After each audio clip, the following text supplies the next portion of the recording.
E aí, pessoal, beleza? Tudo tranquilo? Professor Thiago Ferreira, professor de Biologia, e eu te convido hoje a assistir essa aula de Introdução ao Reino Vegetal, onde eu vou trabalhar características gerais e um pouquinho de filogenia. Mas antes do vídeo, por favor, se inscreva aqui no canal. Toda segunda-feira, um vídeo novo, algum conteúdo para estar completando nossas playlists. Você vai ter acesso a toda a Biologia aqui nesse canal de forma gratuita. Beleza? Bora para nossa aula.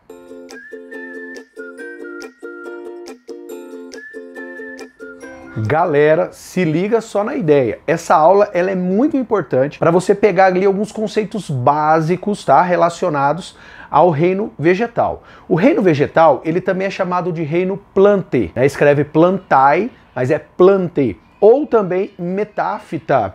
Esse nome metáfita é uma nomenclatura mais moderna, quando os taxonomistas retiraram as algas do grupo dos vegetais. Até então, se eu analisar aquelas características básicas que normalmente nós utilizamos, né, para organizar os seres vivos de acordo com Whittaker, todo vegetal é um indivíduo eucarionte, ele é formado por uma célula eucariótica, ele apresenta a multicelularidade, então todo vegetal ele é formado por várias células, uma grande quantidade de células, e todos são autótrofos fotossintetizantes, então eles utilizam a fotossíntese para produção da matéria orgânica com energia para sobrevivência deles. Mas aí chega uma questão, né? Tem uma questão no ar. Por quê? Essas três características também estão presentes nas algas. Apesar de que nós temos algas unicelulares, as algas que são multicelulares, elas também acabam apresentando essa similaridade.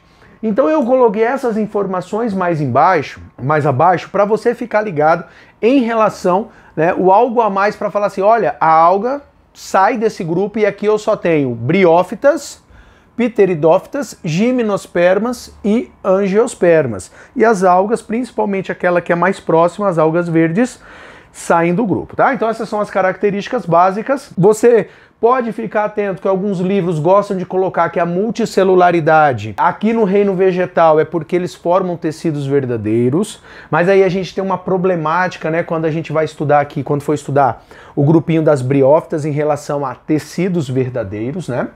Mas eu coloquei duas informaçõezinhas extras que são interessantes. E até é legal porque alguma delas a gente comenta, eu comentei com vocês lá na aulinha que a gente diferenciou uma célula animal de uma célula vegetal. Se bater uma dúvida nessa aulinha, tá aqui em cima, só acessar, depois você assiste com calma. Então toda planta apresenta a célula vegetal, aonde ela tem a parede celular constituída de celulose, aquele polissacarídeo, né, que para nós vai funcionar como fibra alimentar. E todo vegetal tem como substância de reserva de energia, o amido, que também é um carboidrato, só que com função energética. A celulose é um carboidrato com função de sustentação. E agora vamos aqui a algumas informações que estão relacionadas um pouco mais a fundo ao reino vegetal. Primeira informação, e talvez essas duas, na verdade, vão ser as informações mais importantes que vão caracterizar os indivíduos como sendo do reino vegetal. Primeiro, matrotrofia. O que é a matrotrofia?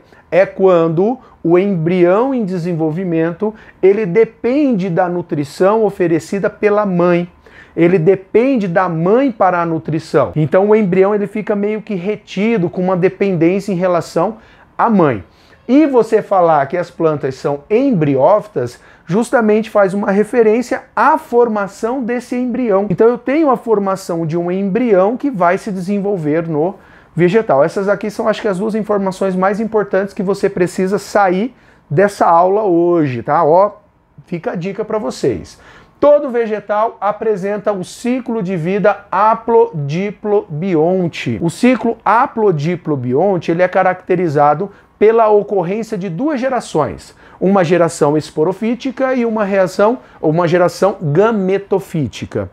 Então aí eu tenho o que nós chamamos de alternância de gerações. A geração esporofítica, ela é 2N, ela é diploide. A geração gametofítica, ela é N, ela é haploide. E a meiose vai ocorrer justamente na geração esporofítica. Então o esporófito ele vai sofrer meiose para formar esporos. E esses esporos vão dar início à geração gametofítica, tá? Eu vou preparar uma aulinha sobre ciclos de vida específico e lá eu comento detalhes a respeito do ciclo haplo, diplo, bionte, que é muito característico aqui dos vegetais. E por último, eu tenho aqui como adaptações à vida terrestre. A gente tem que pensar que agora os vegetais já estão no ambiente terrestre, eles conseguiram conquistar o ambiente terrestre. Apesar de termos aqui uma grande dependência ainda pela água, principalmente para a reprodução, algumas situações aconteceram para que eles pudessem permanecer por mais tempo sem desidratar, né, sem perder água até acabar morrendo, tá?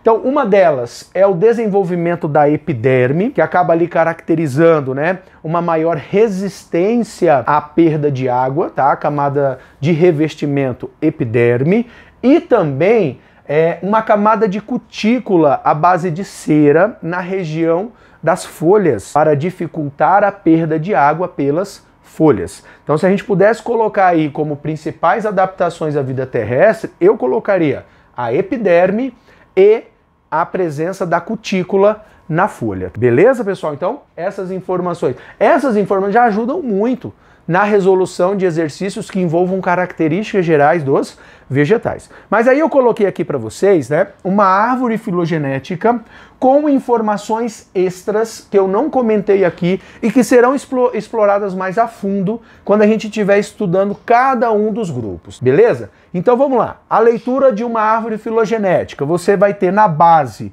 sempre a informação referente ao ancestral comum. Então você conta o tempo de baixo para cima. Então aqui embaixo é o tempo antigo, à medida que você vai se aproximando, tempo atual. Então esses 4 representantes representam aqui o tempo atual, certo? Então eu tenho, ó, briófitas, pteridófitas, gimnospermas e angiospermas.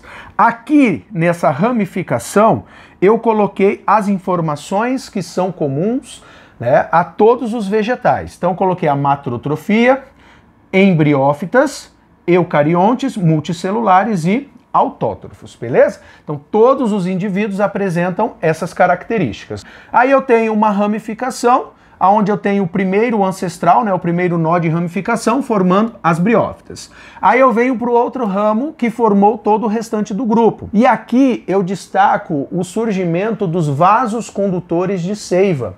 Então, a partir daqui, eu tenho estruturas especializadas na distribuição da substância necessária para a sobrevivência do vegetal. A seiva inorgânica ou seiva bruta, através do xilema, e a seiva elaborada ou orgânica, através do floema. Eu classifico a planta que apresenta os vasos condutores como traqueófitas. Então eu coloquei aqui, ó, traqueófitas, tá bom?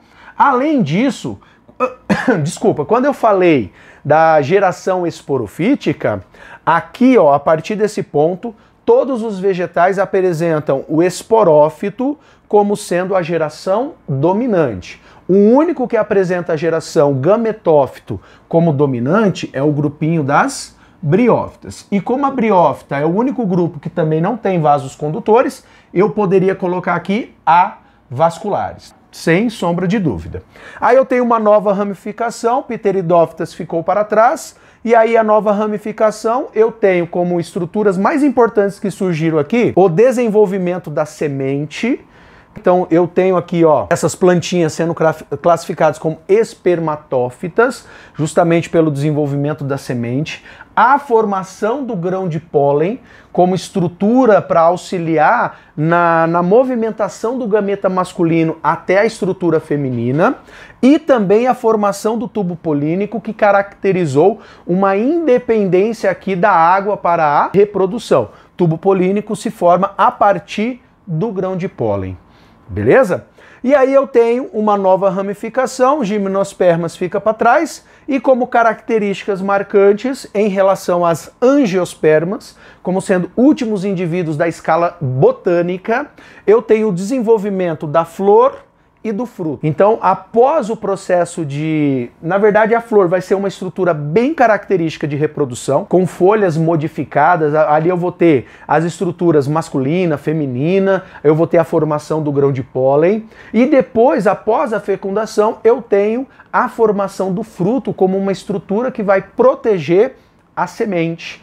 Eu não tenho a formação dessa estrutura nas gimnospermas. Então, mais uma vez, eu vou dar acesso aqui para você. Coloque isso aqui numa folha, prepare isso daqui, deixa bisuradinho para você, que é muito importante. Beleza, pessoal? A aula, ela é muito simples. A nossa aulinha aqui é muito simples, mas ela foi feita especialmente para você poder gabaritar aquele exercício que vai trazer aquele conceito simples, aquele conceito básico que você não deve ficar sem ele ao sentar para fazer uma prova. Então eu espero de coração que esse vídeo tenha te ajudado, e se ele te ajudou, por favor, se inscreva aqui no canal. Você vai me ajudar e você vai ajudar também outras pessoas a também receberem materiais gratuitos. Essa é a primeira aula da nossa playlist de botânica. Então se inscreva, aperte o sininho das notificações, curta o vídeo, compartilhe com seus colegas, com outras pessoas, vai me ajudar demais. Se você quiser me seguir também nas redes sociais, então tá aqui, ó, Instagram, Facebook, para você estar também recebendo algumas dicas, alguns resumos ali de uma forma um pouco mais constante. E fique esperto que toda segunda-feira, às 13 horas, um vídeo novo sobre biologia. Beleza? Um prazer estar aqui com esse momento com vocês. Bons estudos e fui!